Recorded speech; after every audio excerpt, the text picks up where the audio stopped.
Welcome back. This is episode 52 of the Veterinary Business Video Show. In today's show we'll hear about WYSIWYG in a veterinary environment. We'll look at a series of interactive online learning opportunities in the business of veterinary practice, and I'll show you the 60-second seminar for this episode. We'll look at a nifty business tool to generate some of the key performance indicators you need to compare your practice performance with others in the market, and I'll offer you my quick business tip for this episode.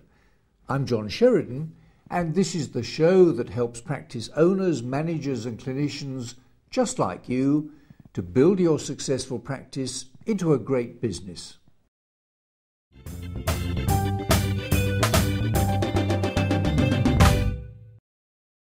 Market research suggests that only a small proportion of your clients will tell you or someone in the practice if they're unhappy with the service they receive.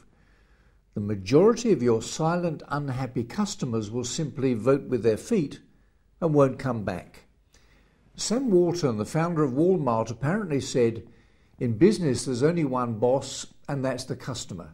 He or she, and in a veterinary practice it's most commonly a she, can fire everyone in the business, including the boss, simply by spending her money somewhere else."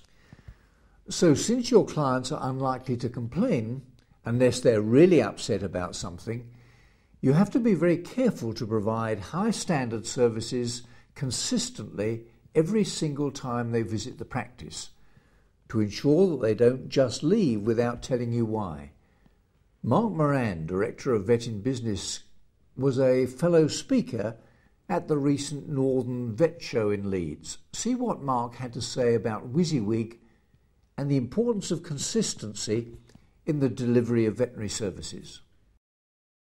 The topic this morning was WYSIWYG. What you see is what you get. What we looked at in my talk was what we can learn from service organisations. We may think of ourselves as a profession, but our clients see us as just another service provider.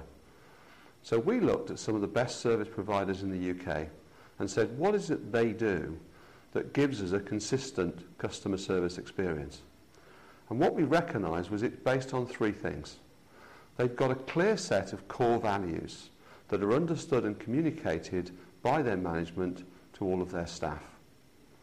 They communicate those core values to their customers by everything they do and everything they say.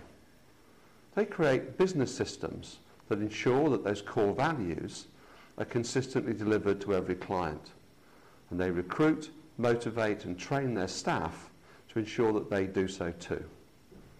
The result is that every time we interact with them, we get the high level of service that we come to expect. And that's what service is about. Customers trust consistency. So what we then did was looked at a very simple model of a service business that allows us to check whether our systems in our practice today are consistent with our values. Now let's have a look at the website search for this episode. Mark Moran and Caroline Jevering-Back, another very good friend of mine, have been actively involved as writers and presenters for two professional skills CPD courses provided online by Elsevier under the Saunders Solutions for Vets heading. They include a 6-hour fully interactive